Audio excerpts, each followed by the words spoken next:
China has warned against any violation of its territorial waters by American warships. A Chinese Defense Ministry spokesman said the country's military will take all necessary measures in response to any future incursions by U.S. vessels into its territorial waters around islands in the South China Sea. The warning followed the sailing of a U.S.-guided missile destroyer within the 22-kilometer territorial limit of one of the new islands created by China. The U.S. refuses to recognize the man-made islets in the strategically vital region as deserving of sovereign territory status. The Chinese side took no forceful action during a U.S. warship's sail-by on Tuesday, but strongly protested the move. The spokesman offered no details on how Beijing might respond differently in the future. Well, to discuss that further, I believe we're now joined by Mr. Paul James, who is the host of China Radio International, and he's joining us now from Beijing. Mr. James, thanks very much for joining us here on Press TV. China didn't act this time, but in the future, would it act, do you think? Well, it's a very interesting scenario that we're seeing here in China between the United States and the Chinese navies.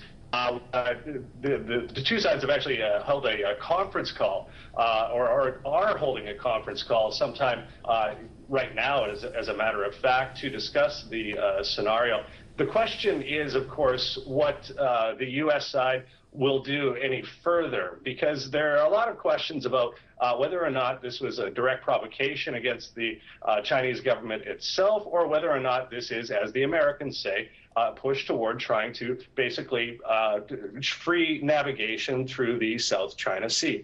The Chinese side has taken a fairly relaxed stance on it so far. Of course, they're very upset with what China or what the United States has done. But the larger question is are there going to be any further provocations or anything that may affect ties or maybe escalate the situation even further? Hard to say at this point, but what we do anticipate right now is that the Chinese side will continue to call on the U.S. side to try to make sure that they take this situation sort of face value and make sure that they don't escalate it any further, I guess.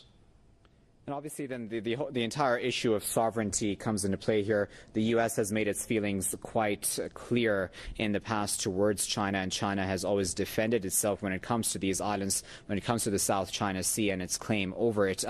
Do you think that China and the other countries who do say that they have claims to this area will come to some sort of a resolution?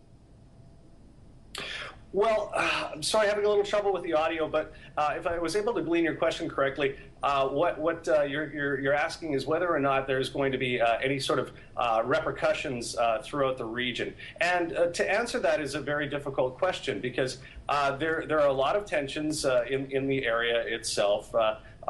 You've got Vietnam, you've got other countries that have interests in and around where this is all taking place. The Philippines, of course, involved in this as well. Now, we've seen the Chinese side reach out, in fact, to these particular countries and try and hold off and make sure that they are able and willing to at least sit down and have a dialogue. And so whether or not this situation in the South China Sea will exacerbate that from what the American side has done is still a larger question. We have seen, of course, that the Australian Navy plans to deal with the Chinese Navy in naval exercises in the South China Sea next week. Of course, Australia, a big,